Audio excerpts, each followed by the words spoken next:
Imagine trying to think about the moment before you were born. That's hard, right? Now try to imagine the moment before the universe was born. That's even harder. But scientists have figured out a lot about how everything started. About 13.8 billion years ago, that's 13 billion, 800 million years, something incredible happened. The universe began. We call this moment the Big Bang, but that name is actually kind of misleading. It wasn't really a bang at all. Here's what really happened.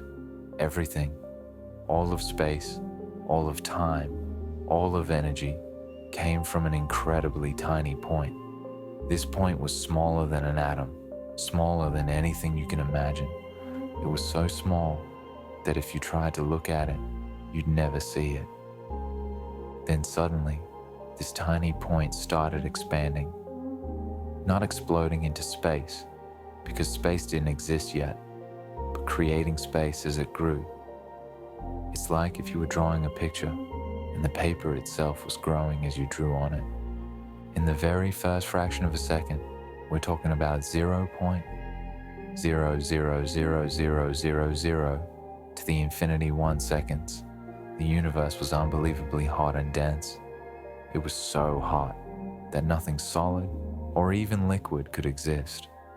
There weren't any atoms yet. There weren't even any protons or neutrons. There was just pure energy zipping around. The temperature was about 10 trillion degrees. That's way hotter than the center of any star. It's so hot that our brains can't really understand it. During this first moment, something amazing happened called cosmic inflation. The universe suddenly grew incredibly fast, faster than the speed of light. In less time than it takes to blink, the universe went from smaller than an atom to bigger than a galaxy. Why did this happen?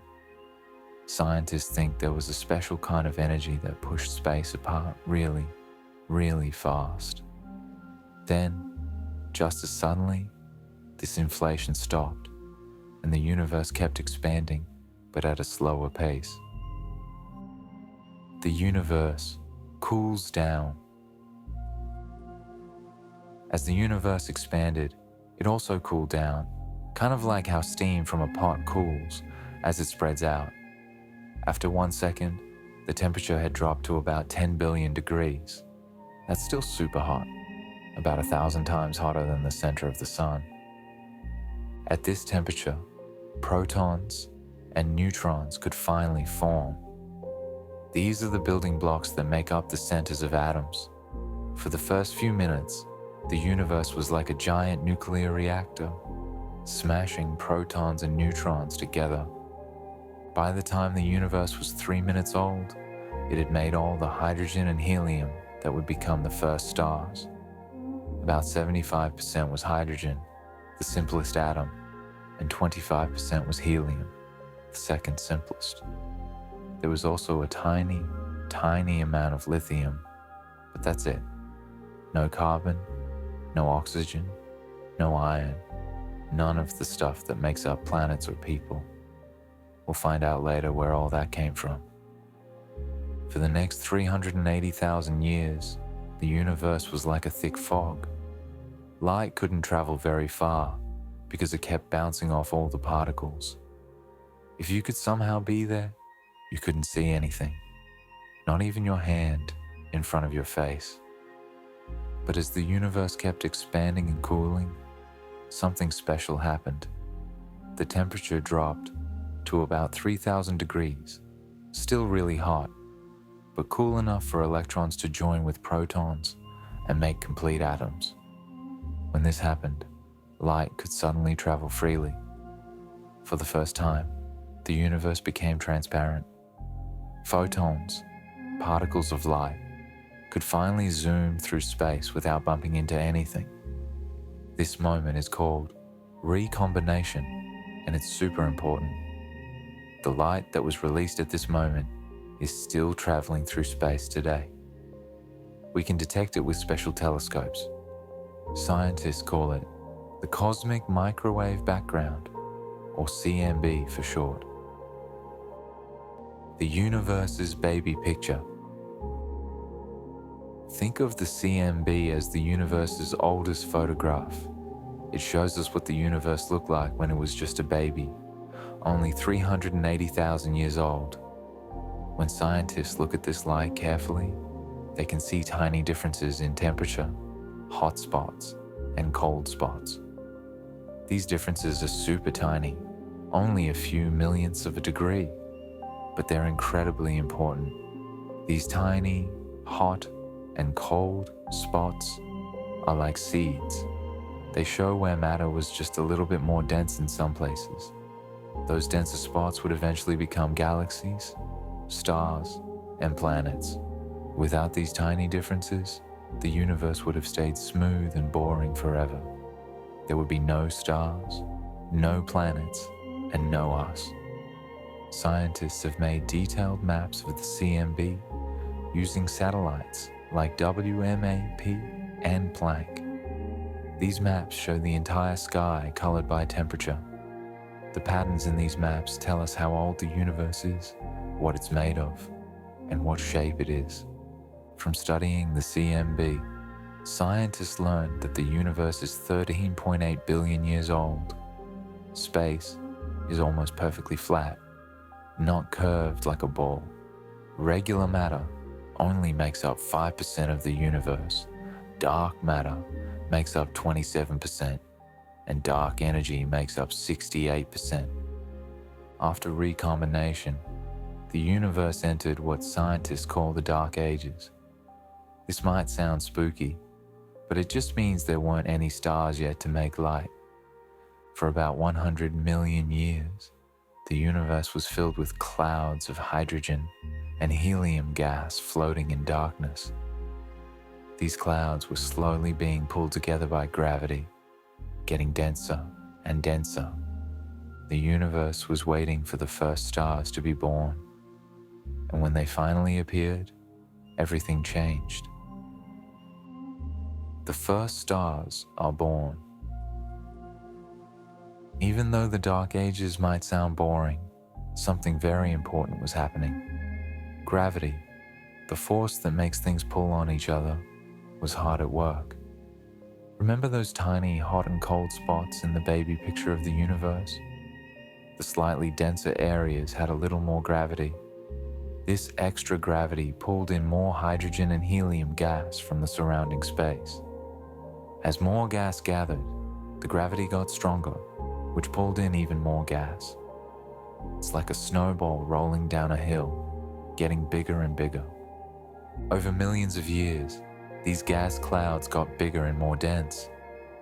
As they grew, they also started spinning. They heated up in their centers because all that gas was being squeezed together by gravity. Think about pumping up a bicycle tire. The pump gets warm, right? That's because you're compressing air, and compression makes things hot. The same thing was happening in these gas clouds, but on a much, much bigger scale. Finally, about 100 to 200 million years after the Big Bang, something amazing happened.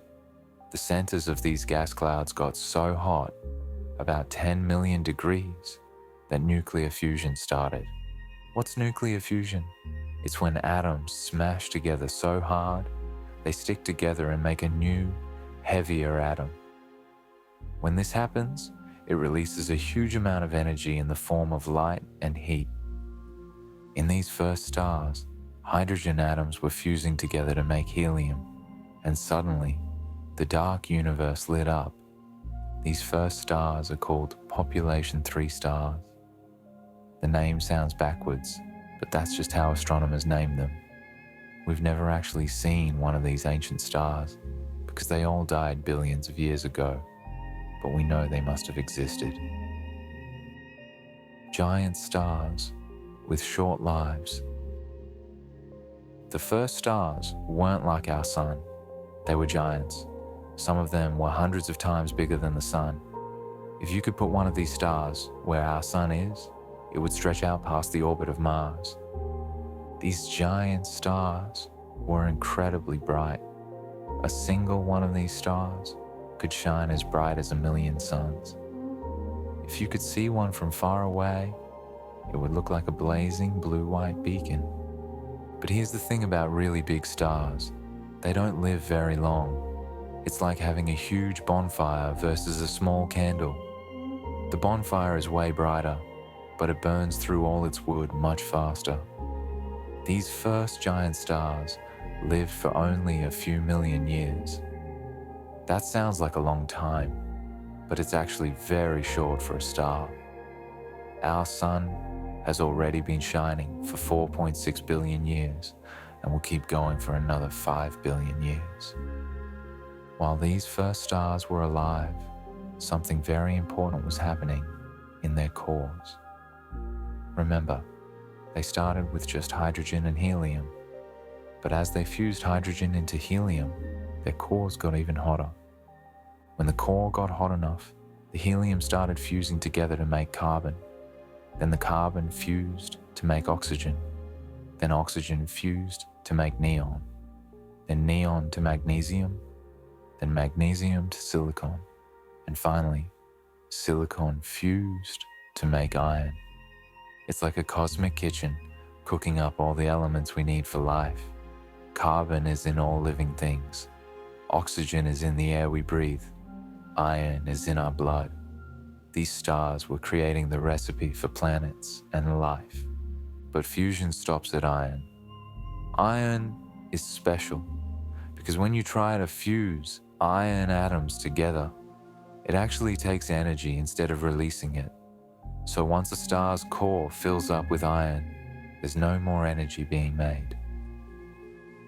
The first supernovas. When a massive star runs out of fuel, disaster strikes, at least for the star. Without the energy from fusion pushing outward, there's nothing to hold up the star against its own gravity. In less than a second, the core collapses. All that material, as much as several suns worth, crashes down into a space the size of a city. This creates a shock wave that blasts back outward, blowing the star apart in the most powerful explosion in the universe. We call this a supernova. A supernova is so bright that for a few weeks, a single star can shine as bright as an entire galaxy of billions of stars. If one happened close enough to Earth, but not too close, it would be bright enough to see during the day and could cast shadows at night. The first supernovas in the universe did something incredibly important. They scattered all those elements they'd created, carbon, oxygen, silicon, iron, and everything else, out into space. These elements mixed with the clouds of hydrogen and helium, enriching them. Now, when new stars formed, they would have heavier elements in them too. And when planets formed around these newer stars, they would have the elements needed to make rocks, oceans, and living things. But wait, where did elements heavier than iron come from? Things like gold, silver, and uranium. These were created during the supernova explosion itself. When the shock wave blasted through the star, it created such intense heat and pressure that even iron atoms could be smashed together. In just a few seconds, all the heavy elements were created. There's also another way to make heavy elements: neutron star collisions. Sometimes two dead stars called neutron stars spiral into each other and merge. This creates an even more powerful explosion than a regular supernova, and it makes huge amounts of gold and other heavy elements. Every gold ring, every gold coin, every piece of gold on Earth was made in one of these cosmic collisions billions of years ago. Those first stars did one more important thing. Their intense light and the radiation from their supernova explosions started breaking apart the hydrogen atoms in space around them. When a hydrogen atom loses its electron, we say it's ionized. As more and more stars turned on, more and more hydrogen became ionized.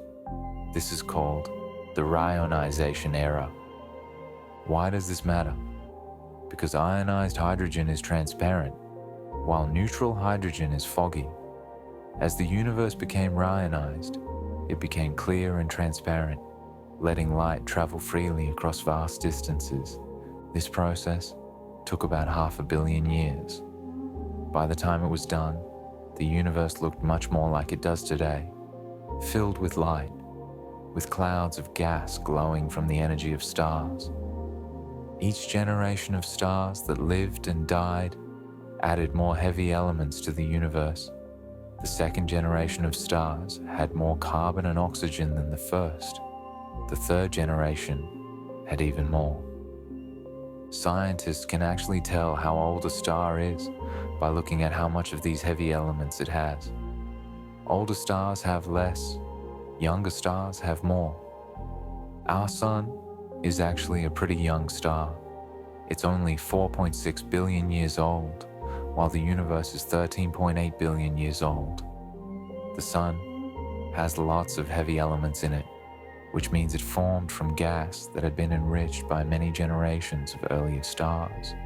And because our sun has heavy elements, the planets that formed around it, including Earth, could be made of rock and metal. Without those earlier generations of stars living and dying, Earth wouldn't exist. Understanding space, time, and light. Let's talk about the size of the universe. This is going to blow your mind. The part of the universe we can see, called the observable universe, is about 93 billion light years across. Now, what's a light year? It's the distance light travels in 1 year. Light is the fastest thing in the universe. It goes 186,000 miles every second. That's fast enough to circle the Earth 7 times in 1 second. In 1 year, light travels about 6 trillion miles. So when we say the observable universe is 93 billion light years across, we mean it would take light 93 billion years to cross from one side to the other. But here's something mind-blowing. The universe is only 13.8 billion years old. So how can light take 93 billion years to cross something that's only 13.8 billion years old? The answer is that space itself has been expanding. While light was traveling toward us from distant galaxies, space was stretching, making those galaxies even farther away. It's like if you were walking towards someone, but the ground between you was stretching as you walked. Looking back in time. Here's something really cool. When you look at things in space, you're actually looking back in time. Light takes time to travel. So when you see something, you're actually seeing light that left it sometime in the past. For things nearby, this doesn't matter much. When you look at your hand, you're seeing it as it was a few billionths of a second ago. No big deal. But in space, distances are so huge that this time delay becomes really noticeable. When you look at the moon, you're seeing it as it was 1.3 seconds ago. That's how long it takes light to travel from the moon to Earth. When you look at the sun, you're seeing it as it was 8 minutes ago. If the sun suddenly disappeared, don't worry, it won't. We wouldn't know about it for 8 minutes. The nearest star beyond the sun is called Proxima Centauri. It's 4.2 light years away. So when you look at it, you're seeing what it looked like 4.2 years ago. There are stars you can see with your naked eye that are thousands of light years away. When you look at them, you're seeing what they looked like when ancient Egypt was building the pyramids, or when dinosaurs roamed the earth. The farthest thing we can see is the cosmic microwave background, that baby picture of the universe we talked about earlier. That light has been traveling for 13.8 billion years to reach us. But remember how space has been expanding? The place where that light came from is now about 46 billion light years away. That's why the observable universe is 93 billion light years across, 46 billion light years in every direction from us. Now here's the really big question. Does the universe end at the edge of what we can see? No, almost certainly not. The universe probably keeps going beyond what we can observe. We can only see the parts where light has had time to reach us since the Big Bang. Think of it like this. Imagine you're in the middle of the ocean at night. You can only see as far as your flashlight reaches. But the ocean doesn't end where your light stops. It keeps going beyond what you can see. The universe is the same way. There are probably billions or trillions of more galaxies beyond what we can see. They're just too far away for their light to have reached us yet. The speed limit of the universe. We talked about how light is fast, 186,000 miles per second. But why is that its speed? Could it go faster? No. The speed of light is actually a universal speed limit. It's not just that we haven't found anything faster. According to Einstein's theory of relativity, nothing can go faster than light. Here's why. As something with mass goes faster and faster, it gets heavier and heavier. This is weird, I know. The closer you get to the speed of light, the heavier you get, and the more energy it takes to go even faster. By the time you reach the speed of light, you would have infinite mass, and it would take infinite energy to go any faster. Since we can't have infinite energy, nothing with mass can reach the speed of light. Light itself can go that fast because photons, light particles, have no mass. They're born moving at light speed and can never slow down. This speed limit has a big effect on the universe. It means there's a limit to what we can see and what we can ever reach. Even if we could travel at close to light speed, the universe is so big that it would take millions or billions of years to reach distant galaxies. Space is expanding. Here's one of the strangest and most important facts about the universe. Space itself is getting bigger. Back in the 1920s, an astronomer named Edwin Hubble, yes, the Hubble telescope is named after him, made an amazing discovery. He noticed that almost all galaxies were moving away from us, and the farther away they were, the faster they were moving. At first, scientists thought, hey, are we at the center of the universe? Is everything running away from us? But then they realized something even stranger was happening. The galaxies weren't moving through space. Space itself was expanding and carrying the galaxies with it. Here's a good way to think about it. Imagine you draw dots on a balloon, and each dot is a galaxy. Now blow up the balloon. All the dots move away from each other, right? But none of the dots are actually moving on the surface of the balloon. The balloon itself is expanding. That's what's happening with the universe. Space is stretching, and galaxies are being carried along with it. As space expands, something interesting happens to light traveling through it. The light gets stretched too. Remember how light is a wave? When space expands, the waves of light get stretched out. This makes the wavelength longer. Now, different colors of light have different wavelengths. Red light has longer wavelengths, and blue light has shorter wavelengths. So when light gets stretched by the expansion of space, it becomes redder. Scientists call this redshift. The amount of redshift tells us how much space has expanded since the light started its journey. This means we can use redshift to figure out how far away something is and how long its light has been traveling. The most distant galaxies we can see are so redshifted that their light has been stretched from visible light all the way into infrared light, which our eyes can't see. That's why the James Webb Space Telescope was designed to see infrared light so it could see the most distant galaxies. Time isn't the only weird thing in the universe. Space is strange too. Einstein discovered that time doesn't flow at the same rate everywhere.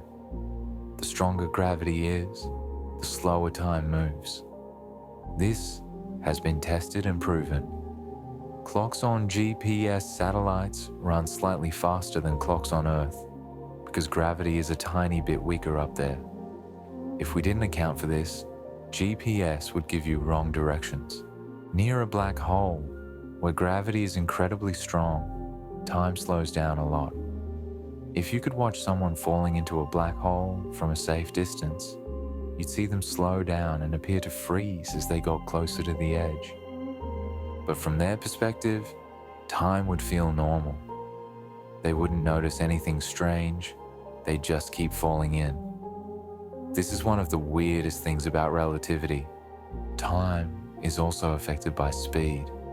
The faster you move, the slower time passes for you compared to someone standing still. This is called time dilation.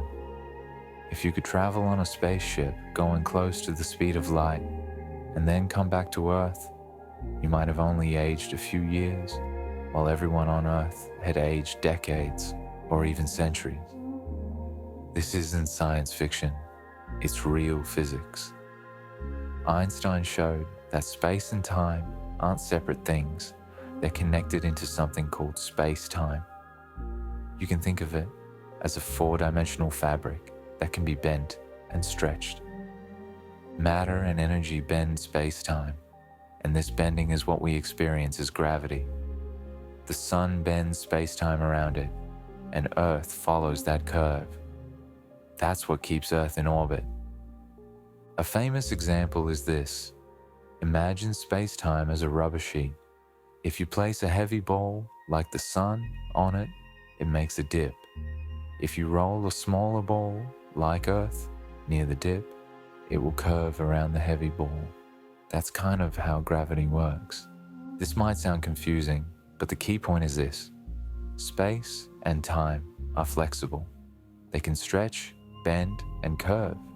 And understanding this helps us understand how the universe works. What the universe is made of. Let's talk about what the universe is made of. You might think that's an easy question. Stars, planets, gas, and dust, right? Well, yes, but here's the shocking part. All of that stuff, everything you can see, every star, every galaxy, every atom, only makes up about 5% of the universe. That's right. 95% of the universe is made of stuff we can't see directly. Scientists call this the missing mass, or dark sector of the universe. Let's break it down. Regular matter, atoms and stuff, 5%. Dark matter, 27%. Dark energy, 68%. Regular matter is everything made of atoms. This includes you and every person on Earth, all the plants and animals, the Earth, Moon, and all the planets, the Sun, and every star in the sky, all the gas and dust in space, and every galaxy we can see. All of this together is only 5% of the universe. That means all the stuff we can see and touch is just a tiny fraction of what exists. Most of this regular matter is hydrogen and helium gas floating in space. Only about 10% of regular matter is in stars, and an even tinier amount is in planets and living things. So even though we feel like solid matter is normal and common, it's actually pretty rare in the universe. Dark matter, the invisible glue. Now let's talk about dark matter. This is one of the biggest mysteries in science. In the 1930s, an astronomer named Fritz Zwicky was studying groups of galaxies. He noticed something weird. The galaxies were moving so fast that they should have flown apart. The gravity from all the visible matter wasn't strong enough to hold them together. It was like watching a baseball team where the ball is invisible. You can see the players swinging at something and catching something, but you can't see the ball itself. Zwicky realized there must be extra matter that we can't see, dark matter.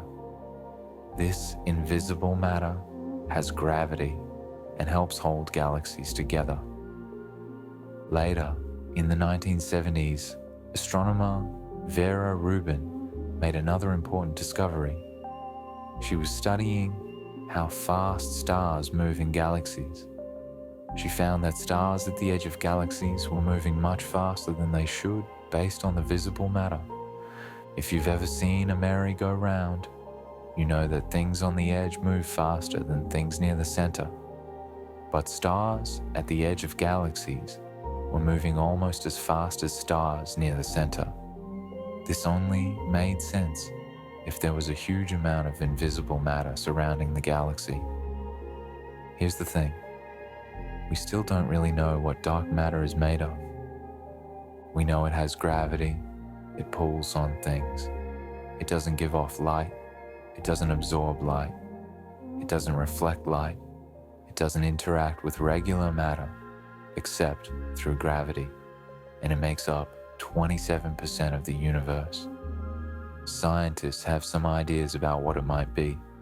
WIMPs, weakly interacting massive particles, heavy particles that barely interact with anything, axions, superlight particles that might fill all of space, primordial black holes, tiny black holes from the early universe, or something completely different that we haven't thought of yet.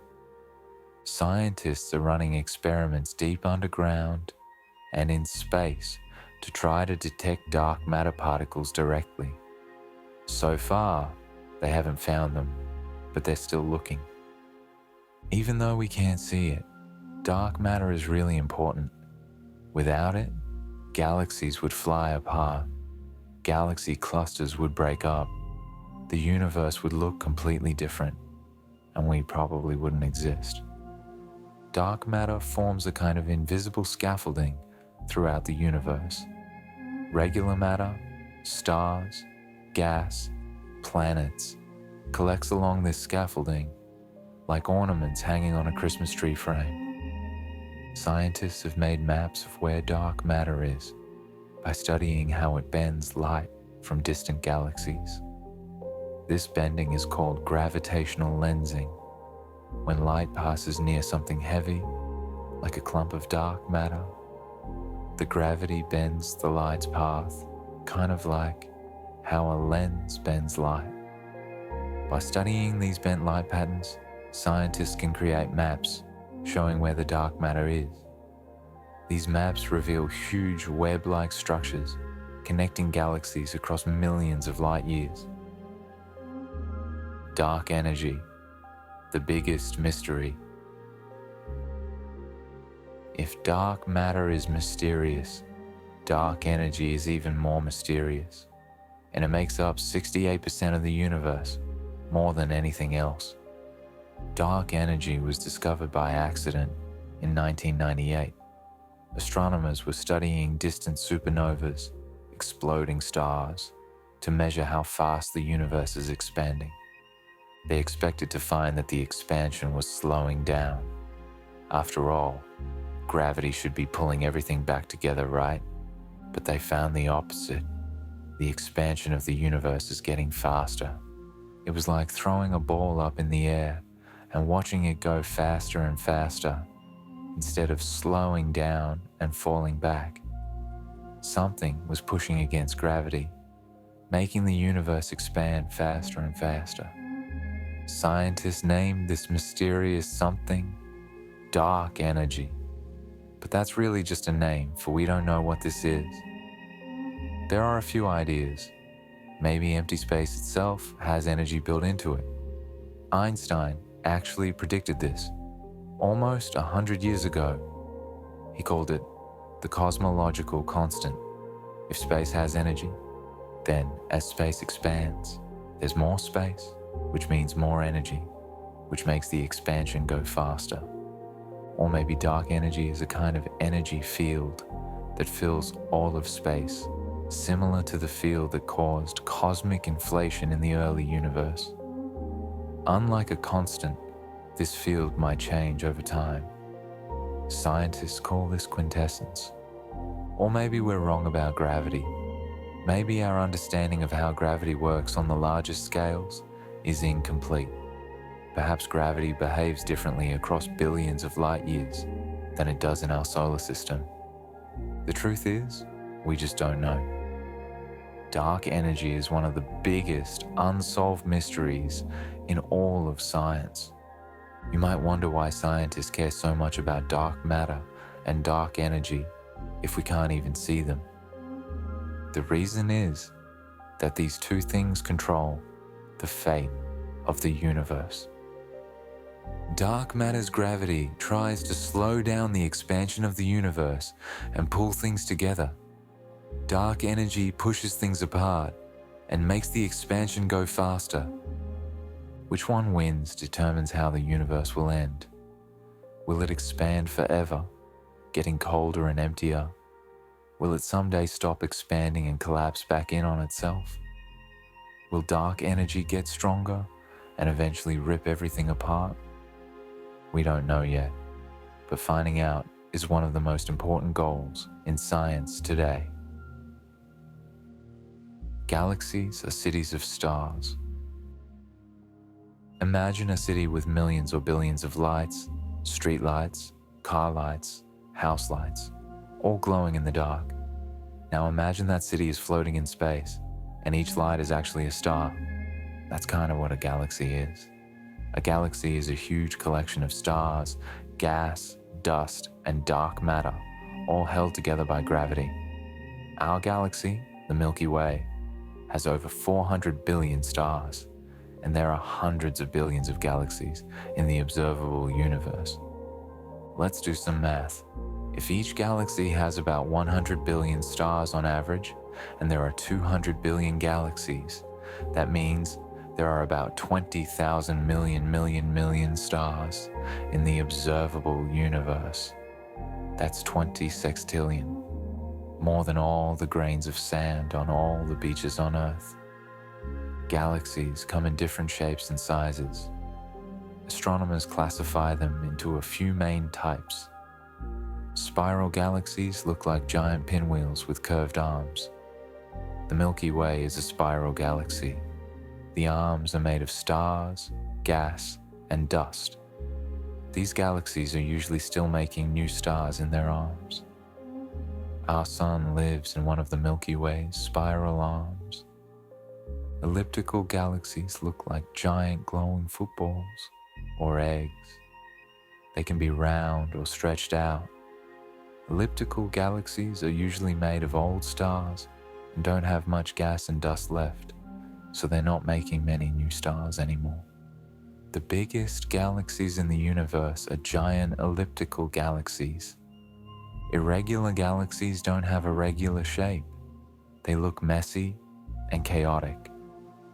Often, they're small galaxies that have been disturbed by the gravity of larger galaxies nearby. The Magellanic Clouds, which you can see from the southern hemisphere, are irregular galaxies. Lenticular galaxies are like a cross between spiral and elliptical galaxies. They have a disc shape like spirals, but don't have clear spiral arms. In the early universe, dark matter clumped together into huge clouds. These clouds had gravity, which pulled in the hydrogen and helium gas floating around. As more and more gas fell into these dark matter clumps, the gas got squeezed and heated up. Eventually, it got dense and hot enough for stars to start forming. At first, galaxies were small and irregular, but over billions of years, they grew bigger by pulling in more gas and by merging with other galaxies. Many small galaxies merge together to form larger ones. When galaxies collide and merge, their stars rarely actually hit each other because space between stars is so big, but the gas clouds do collide. This collision squashes the gas, which makes lots of new stars form quickly. The Milky Way itself was probably formed from several smaller galaxies merging together billions of years ago. In fact, astronomers have found streams of stars in our galaxy that came from smaller galaxies that merged with us long ago. Let's talk about our cosmic home, the Milky Way galaxy. The Milky Way is a spiral galaxy about 100,000 light years across. Remember, a light year is how far light travels in 1 year, about 6 trillion miles. So the Milky Way is about 600,000 trillion miles across. It contains over 400 billion stars, billions of planets, huge clouds of gas and dust, a supermassive black hole at the center, and it's all wrapped in a halo of dark matter. The Milky Way is shaped like a flat disk with a bulge in the middle, kind of like a fried egg. Our solar system is located about 26,000 light years from the center, in one of the spiral arms called the Orion Arm. The whole galaxy is rotating. Our solar system moves around the center of the galaxy at about 500,000 miles per hour. Even at that speed, it takes about 225 million years to make one complete orbit. The last time we were in this spot in our orbit, dinosaurs were just starting to evolve. At the very center of our galaxy is something called Sagittarius A star. It's a supermassive black hole with the mass of about 4 million suns. For a long time, scientists suspected it was there because they could see stars orbiting around something invisible. Some of these stars move so fast, up to 5 million miles per hour, that they complete an orbit in just 16 years. In 2022, scientists finally captured an actual image of Sagittarius A star. Well, not the black hole itself, since black holes are black, but the glowing gas swirling around it. The image shows a bright orange ring with a dark center, the shadow of the black hole. Don't worry about this black hole sucking us in though. We're way too far away. The gravity from Sagittarius A star affects stars close to the center, but out where we are, the sun's gravity is much more important. The cosmic web. Galaxies aren't scattered randomly through space. They're organized in a huge pattern called the cosmic web. If you could zoom way out and look at billions of galaxies at once, you'd see they form a pattern like a spider's web. There are long filaments with lots of galaxies, and between the filaments are huge empty voids. These filaments can be hundreds of millions of light years long. They're following the invisible scaffolding of dark matter that we talked about earlier. Where filaments cross, you get huge clusters with thousands of galaxies all close together. These are the biggest structures in the universe. Between the filaments are cosmic voids. These are enormous regions of space that are nearly empty. Some voids are 300 million light years across. If the Milky Way was floating in the middle of one of these voids, the nearest galaxy might be so far away we couldn't see it with our telescopes. The cosmic web formed because of dark matter. In the early universe, dark matter started clumping together along these lines, and regular matter followed. Galaxies formed where the filaments were densest. On the largest scales, the universe looks kind of like soap bubbles or Swiss cheese. The galaxies are on the surfaces of the bubbles, and the voids are the empty spaces inside. Black holes, the universe's greatest mystery. Now let's talk about one of the most fascinating and mysterious things in the universe: black holes. A black hole is a place where gravity is so strong that nothing can escape, not even light. That's why they're called black holes. Black holes form when really massive stars die and collapse. The star's core gets squeezed into a tiny point, but it still has all that mass. This creates incredibly strong gravity. Around every black hole is an invisible boundary called the event horizon. Once something crosses this line, it can never come back out. It's like a one-way door into darkness. Near the event horizon, weird things happen. Time slows down, space gets bent and twisted, and the laws of physics get strange. Let me explain how a black hole forms. When a really massive star, at least 20 or 30 times the mass of the sun, runs out of fuel, it can't hold itself up anymore. The core collapses in less than a second. All that material, several times the mass of the sun, gets crushed into a point called a singularity. The gravity becomes so strong that it warps space-time into a deep pit. The event horizon is like the edge of this pit. Once you fall past it, you can never climb back out, no matter what you do. If you could somehow watch someone fall into a black hole from a safe distance, you'd see something strange.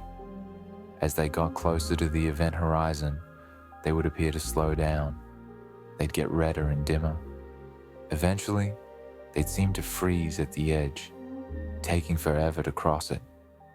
But from the person's point of view, nothing special happens at the event horizon. They just keep falling, faster and faster. They wouldn't feel anything weird until they got much closer to the center, where the tidal forces would stretch them apart. Scientists call this spaghettification, because you'd be stretched like a noodle. At the center of every big galaxy, there's a supermassive black hole, millions or even billions of times heavier than our sun. These giants help shape their galaxies. We don't know exactly how supermassive black holes formed. They might have grown from smaller black holes that ate lots of gas and stars over billions of years. Or they might have formed directly from huge clouds of gas in the early universe. These supermassive black holes are incredibly powerful. When gas falls toward them, it heats up to millions of degrees and glows brightly before crossing the event horizon. Sometimes, this creates jets of energy that shoot out millions of light years into space. The brightest objects in the universe are called quasars. These are supermassive black holes that are actively eating lots of material. A single quasar can be brighter than an entire galaxy of billions of stars. Scientists used to think that black holes were completely black and nothing could ever escape them. But in 1974, Stephen Hawking discovered something amazing. Black holes can actually evaporate. Near the event horizon, weird quantum effects create pairs of particles. Usually, these pairs appear and disappear instantly. But near a black hole, one particle can fall in while the other escapes. From far away, it looks like the black hole is giving off radiation. We call this Hawking radiation. For big black holes, this radiation is incredibly tiny. It would take longer than the current age of the universe for a black hole the size of the sun to evaporate. But small black holes would evaporate faster. And in the far, far future, even the biggest black holes will eventually disappear. Black holes aren't evil cosmic vacuum cleaners though. They don't suck everything in. You have to get pretty close to be in danger. If the sun magically turned into a black hole right now, the Earth would keep orbiting just fine. We'd freeze because there'd be no sunlight, but we wouldn't get sucked in. How planets form. Now let's talk about how planets are born. When a star forms, it's surrounded by a spinning disk of leftover gas and dust. We call this a protoplanetary disk. This disk is where planets will form. At first, the disk is just made of tiny grains of dust, smaller than the width of a hair. But these grains start sticking together when they bump into each other. They use static electricity, kind of like how a balloon sticks to your hair. Over thousands of years, these dust grains clump into pebbles. Pebbles clump into boulders. Boulders clump into objects the size of mountains. And eventually, you get planet-sized objects called planetesimals. Once something grows to be about the size of our moon, it has enough gravity to start pulling in material more quickly. It grows faster and faster, like a snowball rolling down a hill. In the inner part of the disk, close to the star, it's too hot for ice to exist. So the planets that form here are made mostly of rock and metal. These become rocky planets like Earth, Mars, Venus, and Mercury. Farther out from the star, it's cold enough for ice to form. Ice includes frozen water, but also frozen methane and ammonia. These icy planetesimals can grow much bigger because there's more material available. When they get big enough, they start pulling in huge amounts of gas from the disk. This gas, mostly hydrogen and helium, forms a thick atmosphere around the planet. These become gas giant planets like Jupiter and Saturn. The process of planet formation is violent. The young planets crash into each other all the time. These collisions can destroy planets or merge them together. Our moon was probably formed in one of these giant collisions.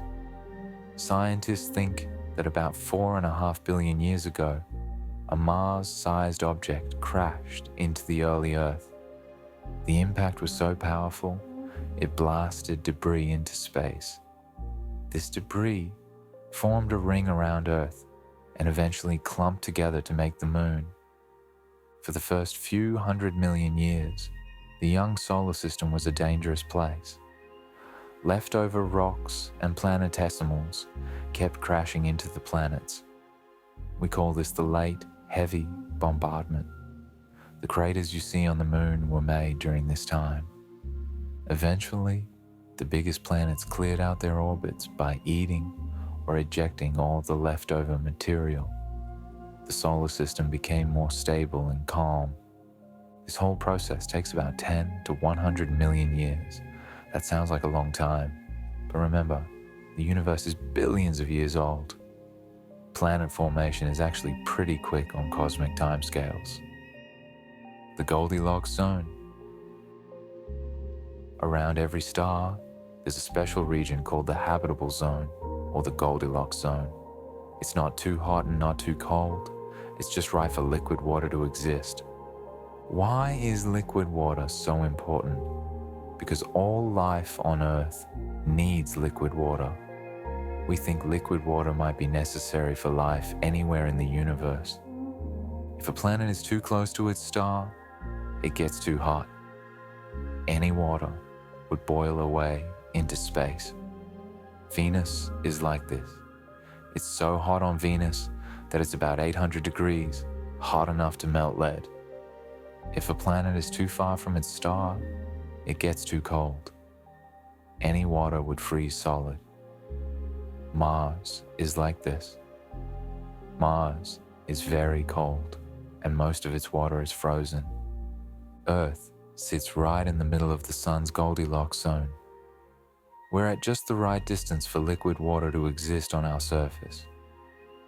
This is one reason why life was able to develop on Earth. But distance isn't the only thing that matters. A planet also needs to be the right size. If it's too small, it won't have enough gravity to hold onto an atmosphere. If it's too big, it might trap too much atmosphere and become a gas giant. It needs to have the right kind of atmosphere too. Earth's atmosphere keeps us warm through the greenhouse effect, but not too warm. It also protects us from dangerous radiation from space. The planet needs a magnetic field to protect it from the solar wind. Earth has this because our core is made of liquid iron that moves around, creating a magnetic field. Even the planet's orbit needs to be stable. If it had a really stretched out orbit that took it close to the sun and then far away, the temperature would change too much for life. So there are actually many things that need to be just right for a planet to be habitable. Earth won the cosmic lottery. Different stars have Goldilocks zones at different distances. Around a hot, bright star, the Goldilocks zone would be farther out. Around a small, dim star, it would be closer in.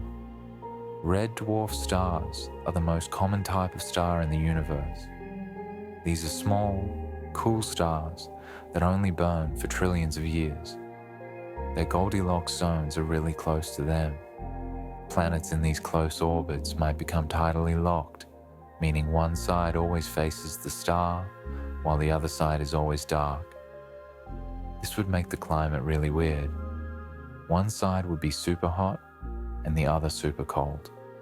But in between, along the edge, it might be just right for life. The search for other Earths.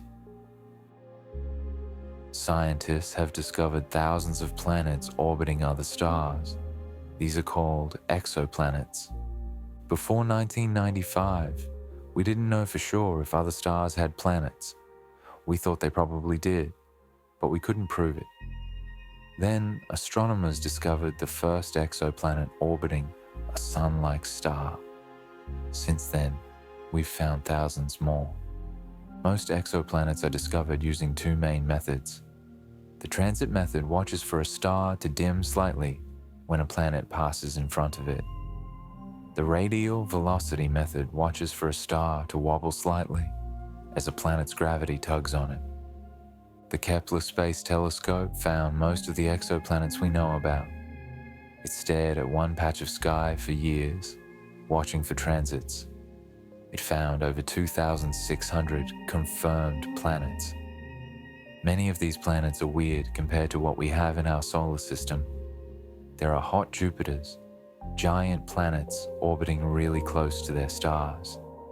There are super-Earths, rocky planets bigger than Earth, but smaller than Neptune. There are ocean worlds that might be covered entirely in deep water. Scientists estimate that almost every star has at least one planet.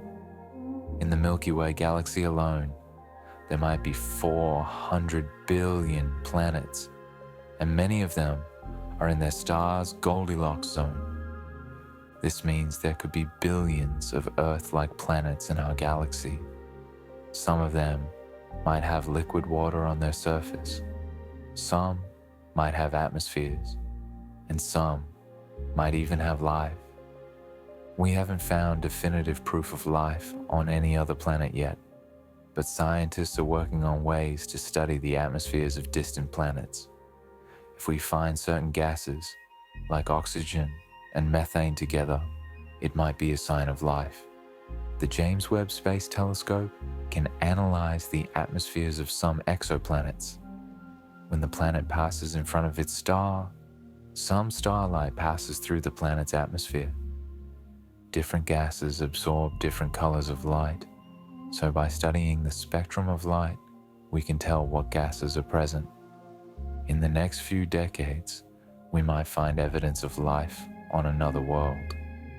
It probably won't be intelligent aliens, more likely just bacteria or simple life forms. But that would still be one of the greatest discoveries in human history. Are we alone in the universe? This is one of the biggest questions humans have ever asked. With billions of galaxies, each with billions of stars, and many of those stars having planets, it seems like life should be common. But we haven't found any evidence of alien life yet. Scientists call this mystery the Fermi paradox, named after physicist Enrico Fermi. He asked, if aliens are common, where is everybody? Why haven't we heard from them? There are many possible answers to this question. Maybe life is incredibly rare. Even though there are lots of planets, maybe the conditions needed for life to start are really hard to achieve. Earth might be one of the only places in the galaxy where life exists. Or maybe simple life is common, but intelligent life is rare. It took almost 4 billion years for intelligent life to evolve on Earth. Maybe most planets with life only have bacteria and simple organisms. Or maybe intelligent civilizations destroy themselves before they can explore space. Humans have nuclear weapons and other dangerous technologies. Maybe most civilizations eventually have some kind of catastrophe that wipes them out. Or maybe aliens are out there, but space is just too big. Even at the speed of light, it would take years to travel to the nearest stars and millions of years to cross the galaxy. Aliens might exist, but be too far away for us to ever contact. Or maybe aliens are listening, but not broadcasting. Think about it. If you just discovered you weren't alone in the universe, would you immediately shout into space? Or would you be careful and listen first? Every civilization might be doing the same thing we are, listening quietly and wondering if anyone else is out there. Or maybe we're looking for the wrong things. We're looking for radio signals and signs of technology similar to ours. But alien civilizations might be millions or billions of years more advanced than us. Their technology might be so different that we don't even recognize it as technology. Or maybe we're just early. The universe is 13.8 billion years old, but it will exist for trillions of years more. Maybe we're one of the first intelligent civilizations to arise. In another billion years, the universe might be teeming with life. Scientists are actively searching for signs of alien life. The SETI project, Search for Extraterrestrial Intelligence, uses radio telescopes to listen for signals from space. So far, they haven't found anything definitive, but they're still listening. We've also sent messages into space. The Voyager probes carry golden records with sounds and images from Earth. Radio messages have been broadcast to nearby stars. If anyone is listening, they might hear us. Some people think we shouldn't broadcast our presence, that it might be dangerous. But most scientists think the risk is small. Any civilization advanced enough to travel between stars would probably already know we're here anyway, from our radio and television broadcasts leaking into space. The truth is, we don't know if we're alone or not, but either answer would be profound. If we are alone, that makes life incredibly precious and rare. If we're not alone, that would fundamentally change our understanding of our place in the universe. For now, we keep searching, keep wondering, and keep looking up at the stars. How stars live and die. Let's talk more about the life cycle of stars. Stars are born, they live for millions or billions of years, and eventually they die. But how they die depends on how big they are. A star spends most of its life on what astronomers call the main sequence. During this time, it's fusing hydrogen into helium in its core. The energy from this fusion creates pressure that pushes outward, balancing the gravity pulling inward. Our sun is a main sequence star right now. It's been on the main sequence for about 4.6 billion years, and it will stay there for another 5 billion years or so. Small stars, called red dwarfs, are the most common type of star in the universe. They're smaller and cooler than the sun, and they burn their fuel very slowly. Some red dwarfs can live for trillions of years. That's hundreds of times longer than the current age of the universe, because the universe is only 13.8 billion years old. No red dwarf has ever died yet. They'll be the last stars still shining in the far future. Medium-sized stars, like our Sun, have a more interesting death. When a Sun-like star runs out of hydrogen in its core, it can't make energy there anymore. The core starts to collapse, which makes it heat up. This heat causes the outer layers of the star to expand enormously. The star becomes a red giant. When the Sun becomes a red giant, it will grow so big that it might swallow Mercury and Venus. Even Earth might be destroyed. Red giants are cool on the surface, which is why they look red, but they're incredibly bright because they're so huge. From far away, a red giant can be thousands of times brighter than it was before. Inside the core, helium starts fusing into carbon and oxygen. This gives the star a new source of energy, but eventually, the helium runs out too. For medium-sized stars like the Sun, that's it. They're not massive enough to fuse carbon and oxygen. The core becomes an inert ball of carbon and oxygen, and the outer layers drift off into space. These outer layers form a beautiful structure called a planetary nebula. Don't let the name fool you. It has nothing to do with planets. Astronomers hundreds of years ago thought they looked like planets through their telescopes, and the name stuck. Planetary nebulae are some of the most beautiful objects in space. They come in all sorts of shapes and colors. Some look like rings, some like hourglasses, some like butterflies. The different colors come from different elements, glowing as they're heated by radiation from the dying star. What's left in the center is the hot core of the star. We call this a white dwarf. It's about the size of Earth, but contains as much mass as the Sun. A teaspoon of white dwarf material would weigh about 5 tons. White dwarfs are incredibly dense.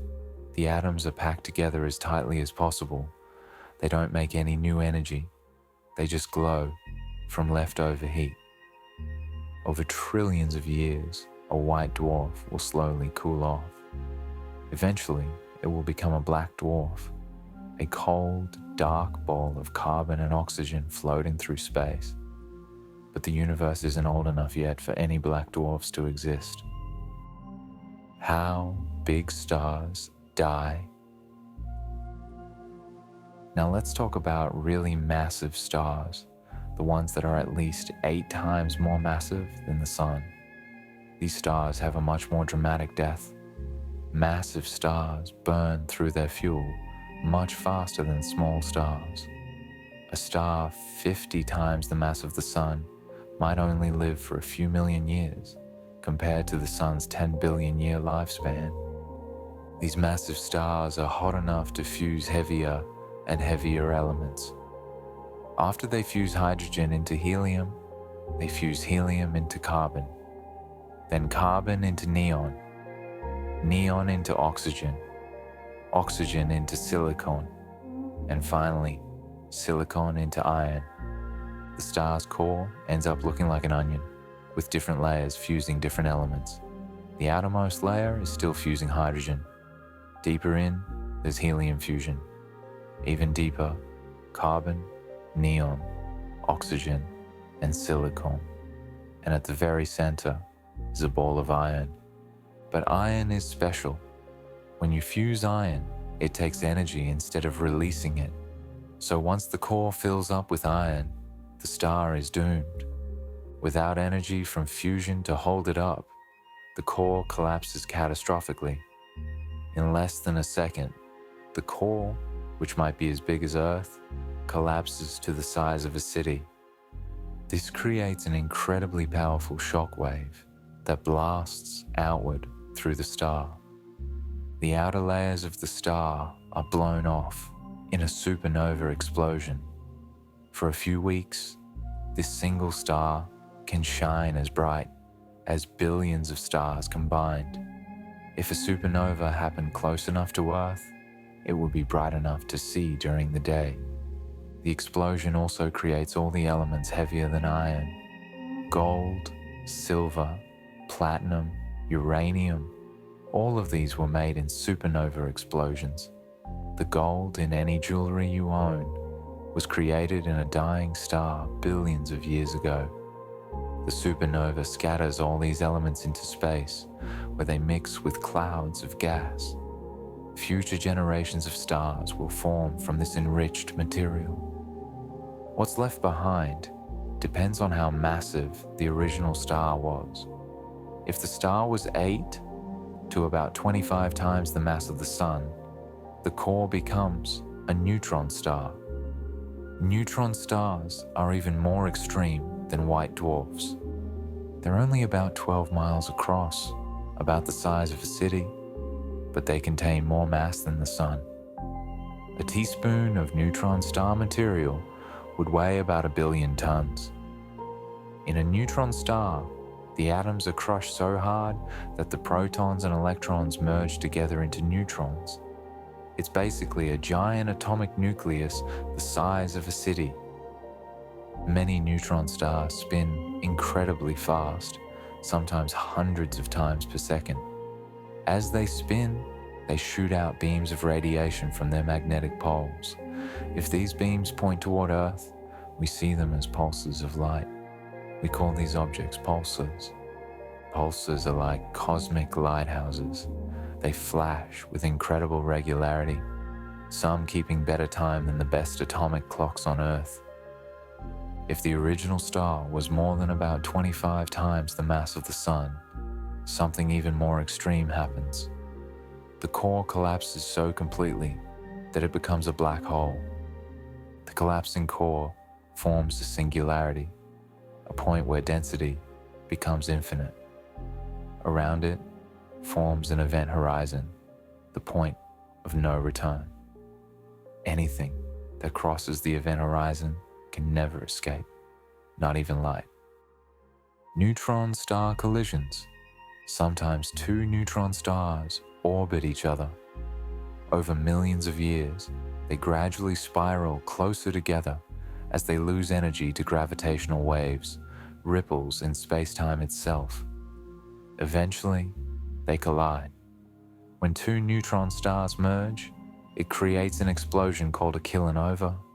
This explosion is incredibly powerful and incredibly hot.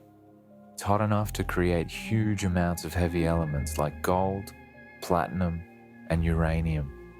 In fact, most of the gold in the universe was probably made in neutron star collisions. Scientists estimate that a single neutron star collision can create several Earth masses of gold. In 2017, scientists detected gravitational waves from a neutron star collision. For the first time, they could study one of these events in detail. They learned that their theories about where heavy elements come from were correct. You are made of stardust. Now here's something amazing to think about. Almost every atom in your body was created inside a star. The hydrogen in your body, which is in water and many other molecules, was created in the Big Bang. But almost everything else was created in stars. The carbon in your cells was made by helium fusion in red giant stars.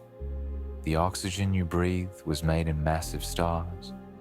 The calcium in your bones was made in supernova explosions.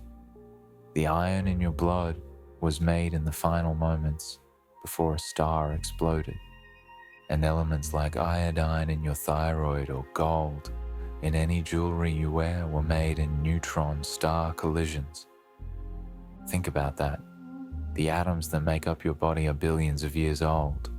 They were once part of ancient stars that exploded long before the Earth or Sun existed. Those atoms drifted through space for millions of years before they became part of the cloud that formed our solar system. Eventually, they ended up in the Earth, and through a long chain of events, eating food, drinking water, breathing air, they ended up in your body. You are quite literally made of stardust. The universe created the elements in stellar furnaces, and those elements eventually came together to make you. Carl Sagan famously said, We are made of star stuff, and he was absolutely right. Every atom in your body, except for hydrogen, was forged in the nuclear furnace of a dying star. When you look up at the stars at night, you're not just looking at distant lights. You're looking at your cosmic ancestors, the stars that made the elements that make up your body. Galaxies collide and merge. Galaxies don't stay still. They move through space, and sometimes they run into each other. When two galaxies collide, it's actually not as violent as you might think. Remember, galaxies are mostly empty space. The stars are so far apart that two stars actually hitting each other is incredibly rare. But even though the stars don't collide, the gravity from each galaxy affects the other. The galaxies pull on each other, distorting their shapes. They can get stretched out into long tidal tails or twisted into weird shapes. The gas clouds in the galaxies do collide though. When two gas clouds smash together, they get compressed. This compression can trigger lots of new star formation. Galaxies in the middle of colliding often have huge bursts of star formation, creating millions of new stars. Over hundreds of millions of years, the two galaxies orbit around each other, gradually getting closer. Eventually, they merge into a single larger galaxy. When spiral galaxies collide, they often form elliptical galaxies. The orderly spiral arms get all mixed up, and you end up with a big blob of stars. That's why most elliptical galaxies are made of old stars. They formed from mergers that happened long ago. Our own Milky Way has eaten many smaller galaxies in the past. Astronomers have found streams of stars that came from these smaller galaxies. They're like the remains of ancient cosmic meals. And the Milky Way will collide again in the future. In about 4 to 5 billion years, we'll collide with the Andromeda galaxy, our nearest large galactic neighbor. The Andromeda collision. Andromeda is heading toward us at about 250,000 miles per hour. Now that sounds fast, but remember, it's 2.5 million light years away, so it'll take about 4 billion years to get here. When the collision happens, it will be spectacular. From Earth, if anyone is around to see it, Andromeda will grow bigger and bigger in the sky. Eventually, it will stretch across the whole sky, hundreds of times bigger than the full moon looks now. As the two galaxies pass through each other, the gravity will fling stars around. Some stars will get thrown out into intergalactic space. Others will fall toward the merge center. Gas clouds will collide, triggering huge bursts of star formation.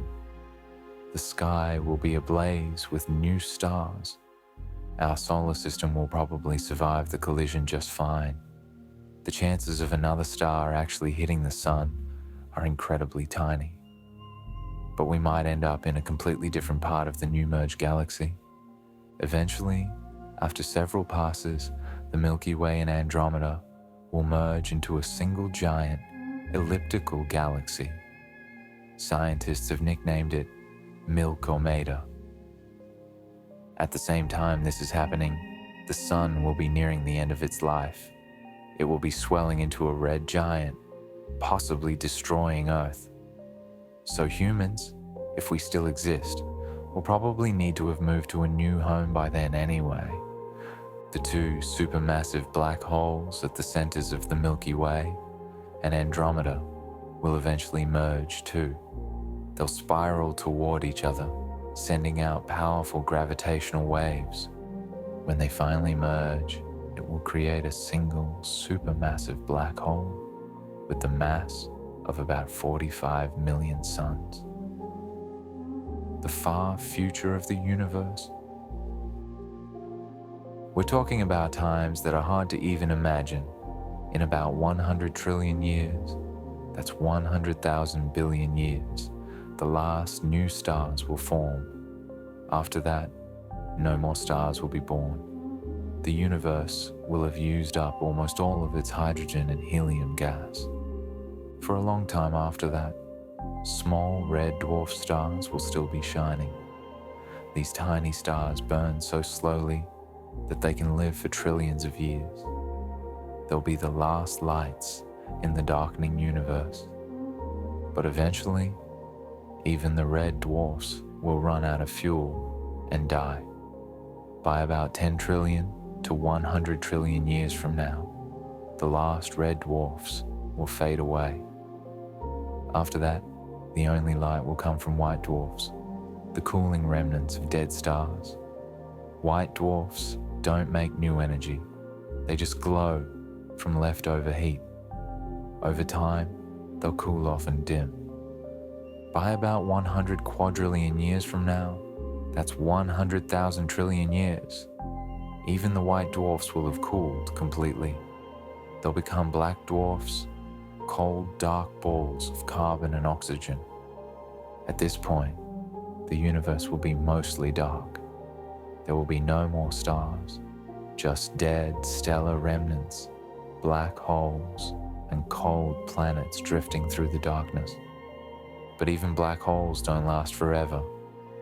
Stephen Hawking showed that black holes can evaporate through a process called Hawking radiation. They lose mass incredibly slowly, but over long enough times, they'll completely evaporate. For a black hole with the mass of the sun, it would take about 10 to the 64th power years to evaporate. That's 10 with 64 zeros after it. For a supermassive black hole, it could take 10 to the 100th power years or more. But eventually, even the biggest black holes will evaporate. When the last black hole disappears, it will release a final burst of radiation, and then it will be gone. After that, the universe will be in what's called the heat death or big freeze. It will be cold, dark, and empty. Just a thin soup of particles and radiation spreading out forever as space continues to expand. At this point, the universe will have reached maximum entropy. That means everything is spread out as evenly as possible. There's no energy left to do anything. No more changes can happen. Time will become meaningless because nothing will be changing anymore. The universe will just exist in a state of perfect cold stillness forever. This might sound depressing, but remember, we're talking about timescales that are almost impossible to imagine. The universe is currently only 13.8 billion years old. It has quadrillions and quadrillions of years ahead of it before reaching heat death. And we're living in a special time, a time when stars still shine, when galaxies still form, when life is possible. In cosmic terms, we're living in the universe's early days, when everything is still bright and interesting. Could new universes be born? But maybe we'll develop new technologies. Solar sails that use sunlight for propulsion could potentially reach significant fractions of light speed. Or maybe we'll develop fusion drives that could make the journey in decades instead of millennia. Some scientists have proposed sending tiny probes weighing just a few grams. These could be accelerated to 20% of light speed using powerful lasers from Earth. They could reach Proxima Centauri in about 20 years and send back pictures and data. Another idea is generation ships. These would be huge spacecraft where people would live their entire lives. It might take hundreds of years to reach another star. So many generations would be born and die on the ship before it arrived. The people who started the journey wouldn't be the ones who finished it. Or maybe we'll find ways to put people in suspended animation, kind of like hibernation, so they could sleep through the long journey and wake up when they arrive. In the even more distant future, maybe we'll discover ways to bend or fold space itself, creating shortcuts through the universe. This is what science fiction calls warp drives or wormholes. We don't know if these are possible, but the laws of physics don't completely rule them out. Even if we never travel to other stars ourselves, we can send messages. We've already been broadcasting radio and television signals into space for about 100 years. Those signals are spreading out in a bubble, reaching more and more stars every year. Maybe someday, someone will receive one of our messages and send a reply. Of course, with the speed of light limit, that conversation would be very slow. If we sent a message to a planet 10 light years away and they immediately replied, we'd wait 20 years for an answer. The power of curiosity. One of the most amazing things about humans is our curiosity. We want to understand the world around us. We ask questions like why and how and what if. This curiosity led us to explore the earth, climbing mountains, crossing oceans, mapping every continent. Then, we looked up and started exploring beyond our planet. In just 70 years, from the first satellite in 1957 to today, we've sent spacecraft to every planet in the solar system. We've landed rovers on Mars. We've flown past Pluto. We've sent probes out of the solar system entirely. We've built telescopes that can see almost to the edge of the observable universe, looking back in time to when galaxies were just forming. We've detected gravitational waves, ripples in space, time itself. We've taken pictures of black holes, and we've done all of this driven by curiosity, by the desire to understand. There's no immediate practical benefit to knowing what happened in the first second after the Big Bang, or how galaxies formed, or whether there are planets around other stars. But we want to know anyway, because we're curious. This curiosity is one of humanity's greatest strengths. It's led to all of our scientific discoveries and technological advances, and it's what will carry us forward into the future, to new discoveries we can't even imagine yet. The story continues. The story of the universe is still being written. We've learned so much, but there's still so much we don't know. We don't know what dark matter is. We don't know what dark energy is. We don't know if there's life on other worlds. We don't know if there are other universes. We don't know how the universe will ultimately end. These are mysteries waiting to be solved, and the tools to solve them are getting better all the time. New telescopes, new spacecraft, new experiments, new mathematical theories. All of these are helping us push the boundaries of knowledge further and further. Maybe you, listening to this right now, will be part of solving these mysteries. Maybe you'll be the scientist who figures out what dark matter is, or the astronaut who finds life on another world, or the engineer who designs the first starship. The universe is vast and full of wonders, and the greatest wonder of all is that we, tiny creatures on a small planet, can understand so much about it. We can look up at the stars and not just see pretty lights, but understand what they are, how they work, where they came from, and where they're going. The cosmic perspective. Learning about the universe changes how you see the world. It gives you what Carl Sagan called the cosmic perspective. From the cosmic perspective, the problems we worry about every day seem small. Arguments about borders and boundaries seem silly when you realize we're all on the same tiny planet, the only home we've ever known, floating in an enormous cosmic ocean. Differences between people seem less important when you realize we're all made of the same star stuff, all cousins in the family of life that emerged on this one special world. The cosmic perspective makes you realize how precious and fragile life is.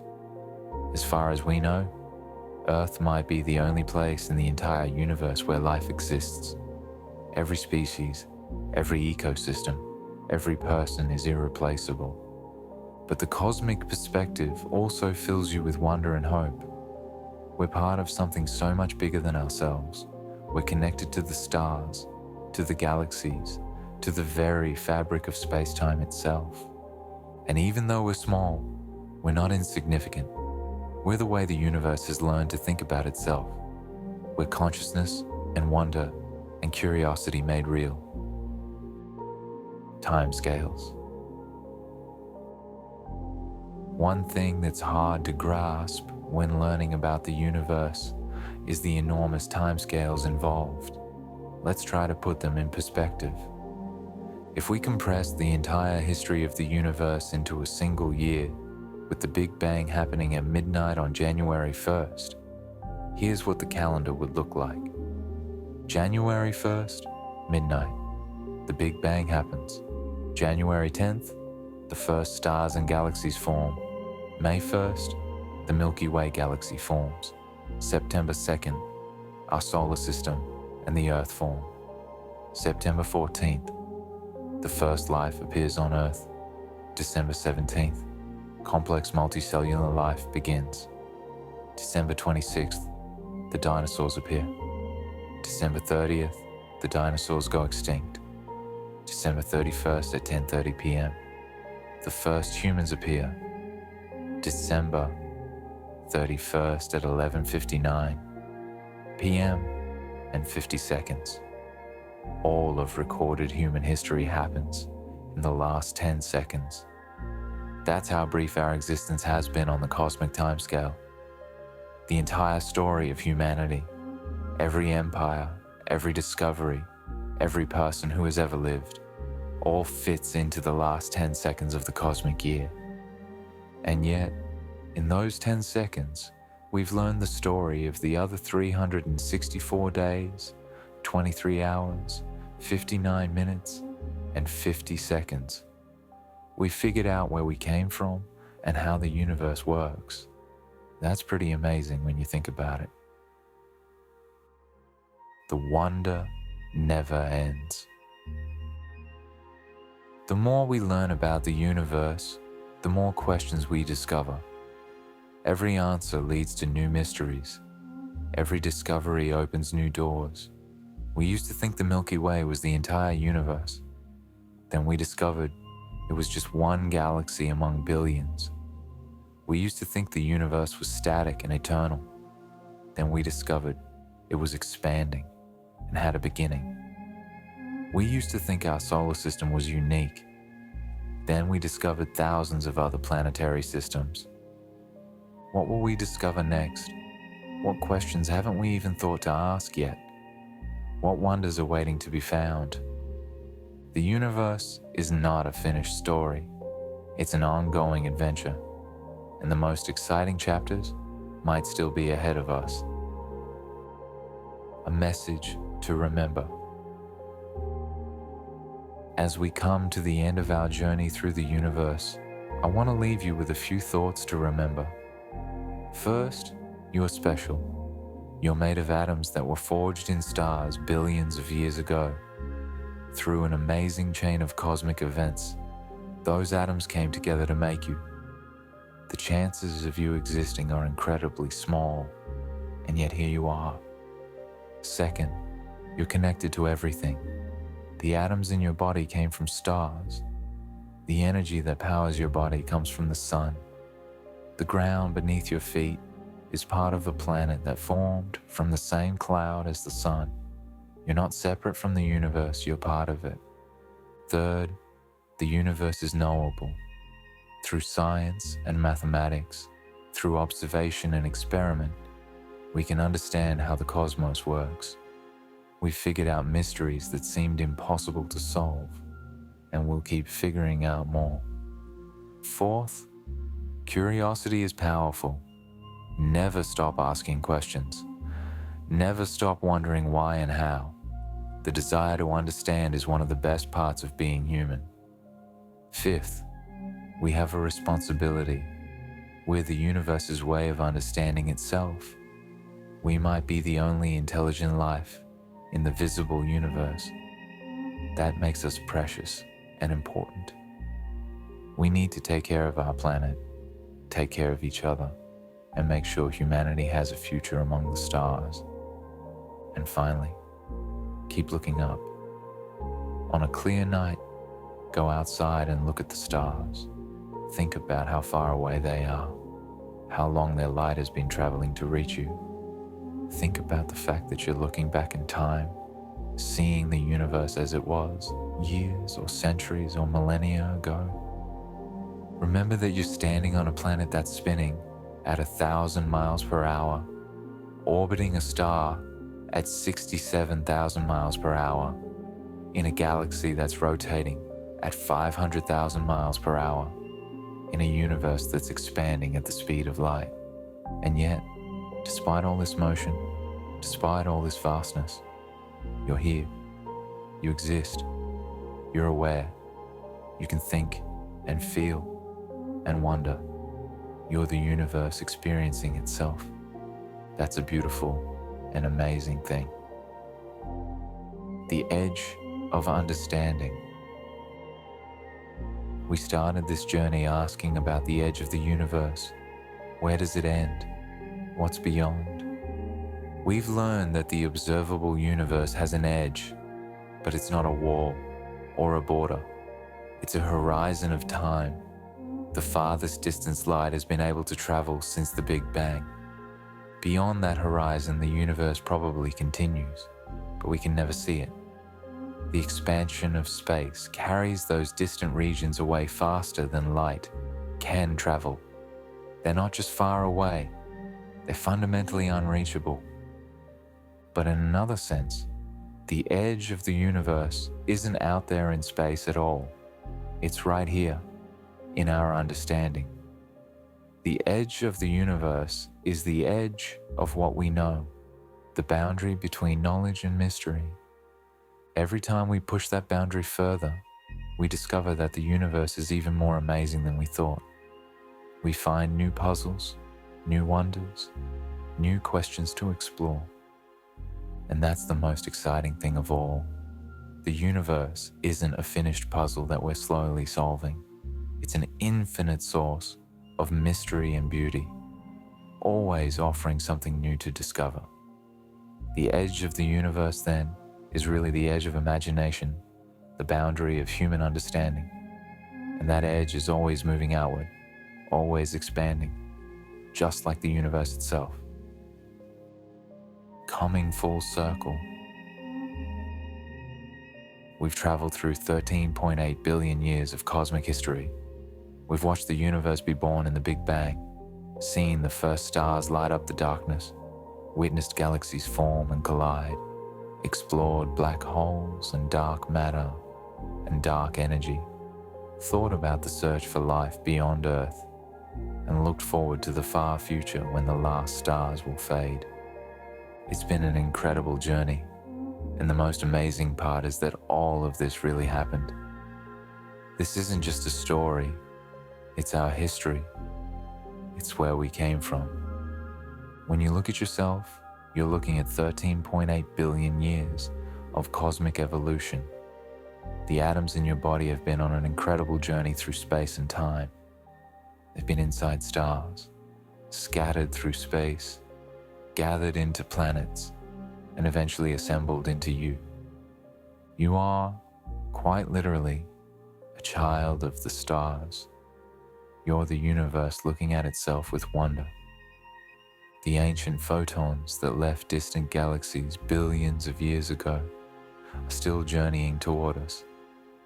Right now, as you hear these words, light from the early universe is passing through space, carrying messages from the cosmic dawn.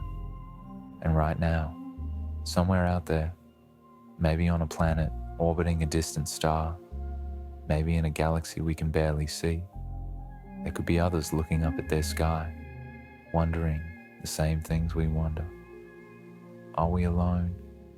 What is this universe we find ourselves in? Where did it all come from? We don't have all the answers, but we've learned so much, and we're still learning more every day. The story of the universe is our story. We're part of it, connected to it, made from it. And that story continues. It continues in every discovery we make, every question we ask, every time someone looks up at the stars and feels that sense of wonder. So what now? The universe is almost 14 billion years old. It's 93 billion light years across. It contains hundreds of billions of galaxies, trillions upon trillions of stars, and more atoms than we could count in a million lifetimes. And yet, somehow, in one tiny corner of one ordinary galaxy, on one small rocky planet, matter has organized itself into beings who can understand all of this. That's you. You're not just in the universe, you are the universe. You're the cosmos experiencing itself, knowing itself, marveling at its own existence. When you look up at the night sky, the light that enters your eyes has traveled across light years of space to reach you.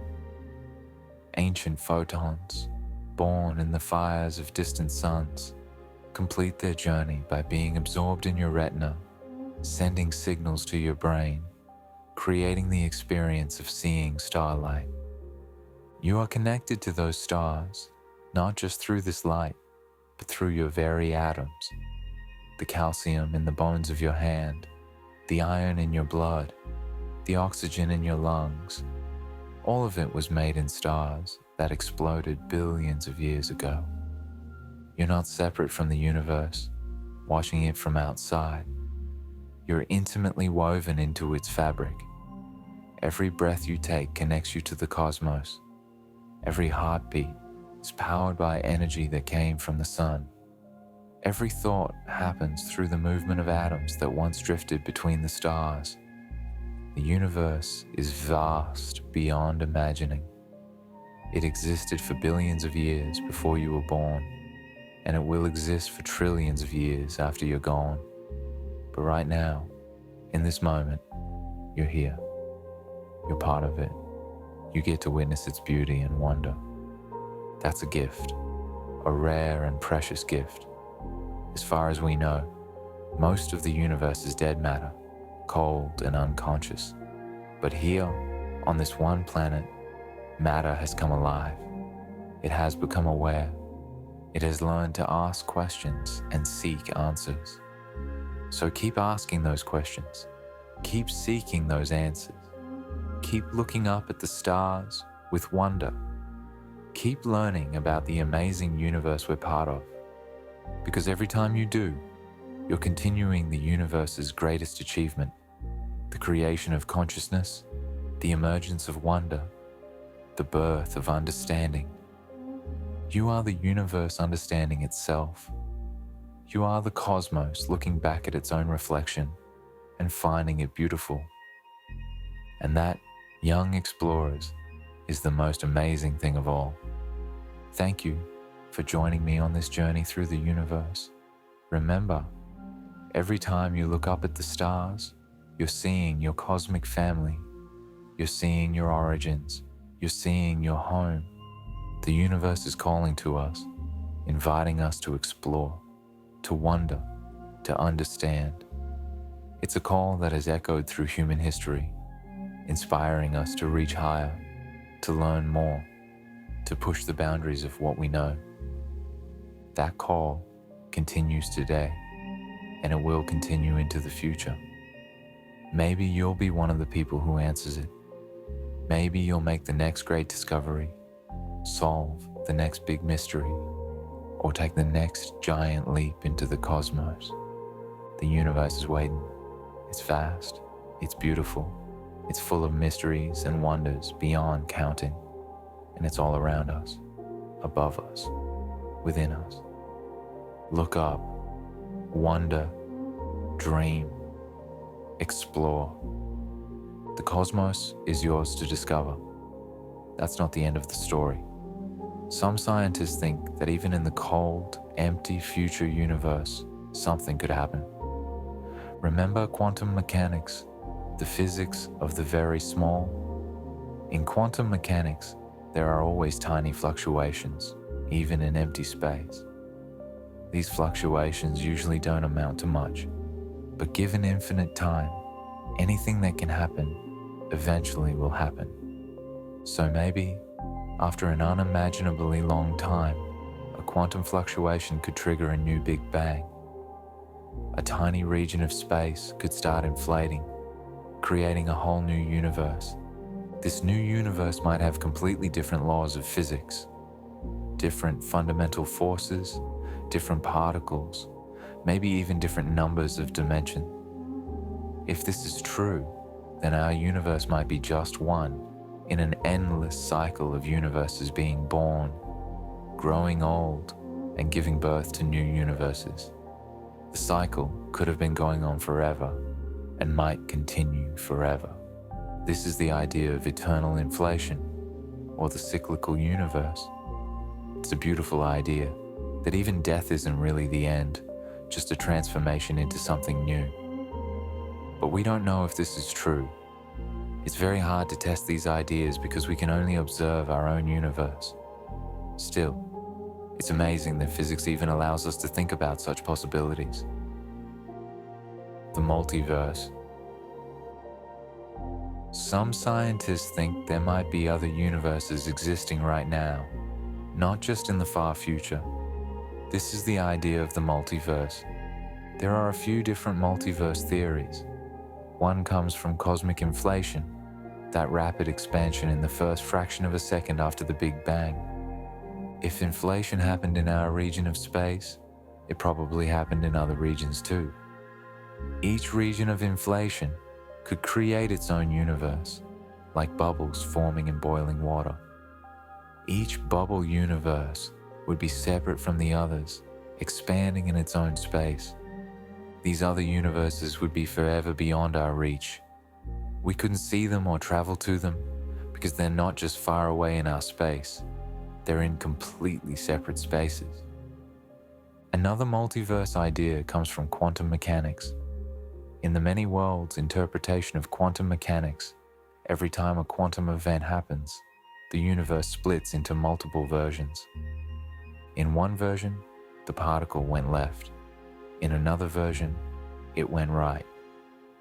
Both versions are equally real, they just exist in separate quantum branches of reality. If this is true, then there are countless versions of you in parallel universes, making slightly different choices, living slightly different lives. A third multiverse idea comes from string theory. String theory suggests there might be extra dimensions of space beyond the three we experience. These extra dimensions could contain other universes with completely different properties. Again, we don't know if any of these multiverse ideas are true. They're hard to test because by definition, we can't observe other universes, but they're fascinating to think about. If the multiverse exists, it means reality is much bigger than we ever imagined. Our entire observable universe, with its hundreds of billions of galaxies, would be just one tiny bubble in an infinite foam of universes. So thinking about our place, let's step back and think about everything we've learned. The universe is vast, almost beyond comprehension. It's 13.8 billion years old and 93 billion light years across. It contains hundreds of billions of galaxies, each with hundreds of billions of stars. And yet, all of human history, every person who has ever lived, every civilization, every discovery has happened on one tiny planet, orbiting one ordinary star in one galaxy among hundreds of billions. From the universe's perspective, we're incredibly small. The Earth is just a pale blue dot, as Carl Sagan called it. All of our concerns, our wars, our politics, our daily worries, they're happening on this tiny speck of dust floating in an enormous cosmic ocean. But that doesn't make us meaningless. In fact, I think it makes us more special, not less. Think about it. The universe is mostly empty space. Most of it is cold, dark, and lifeless. Stars and galaxies are rare. Planets are rarer.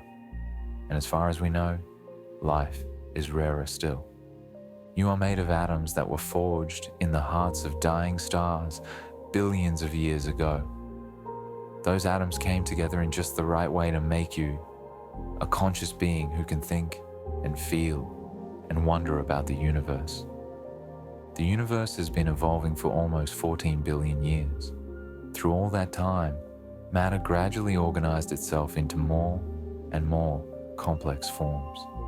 From pure energy to particles, from particles to atoms, from atoms to molecules, from molecules to stars and planets, from simple chemistry to life, from simple life to complex life, and eventually to consciousness. You are the universe that has become aware of itself. Through your eyes, the cosmos looks back at itself and says, I exist. I am here. I am amazing. Every time you look up at the stars, you're not just seeing distant lights. You're seeing your cosmic family, your origins, your history. The atoms in your body came from those stars. The elements that make you possible were created in stellar furnaces. And here's something even more special. Because of how long light takes to travel, when you look at distant objects, you're looking back in time. When you look at the stars, you're seeing the past.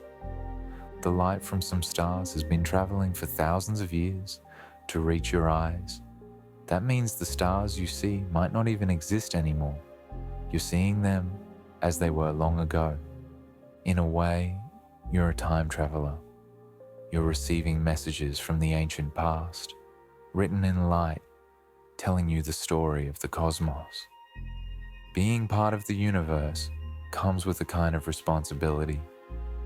As far as we know, we might be the only intelligent life in the entire visible universe. We might be the only beings capable of understanding and appreciating the cosmos. If we destroy ourselves through war, environmental destruction, or carelessness, the universe might lose its only chance to understand itself, at least in this corner of space and this era of time. But if we can survive and grow, if we can spread to other worlds and eventually to other star systems, then we become a way for the universe to explore itself. We become the means by which the cosmos comes to know its own history, its own nature, its own vastness. We're living in an incredible time. We're the first generation of humans to truly understand where we came from, to see back to the beginning of the universe, to discover planets around other stars. We're also potentially the generation that will decide humanity's long-term future. Will we destroy ourselves, or will we become a spacefaring civilization that spreads to the stars? The universe is vast and ancient, and will exist for trillions of years more. But our moment in it is brief. We're here for just an instant in cosmic time. What will we do with this moment? So where do we go from here? What's the future for humanity in our exploration of the universe? In the near future, we'll probably establish bases on the Moon and Mars. These will be our first steps toward becoming a multi-planet species. Once we learn how to live on other worlds, we can spread throughout the solar system. There are moons like Europa and Enceladus that might have liquid water oceans beneath their icy surfaces.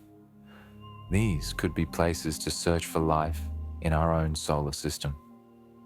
Beyond the solar system, the next step would be sending missions to other stars. This is incredibly challenging. Even the nearest star, Proxima Centauri, is 4.2 light years away. At the speed of our current spacecraft, it would take tens of thousands of years to get there. But maybe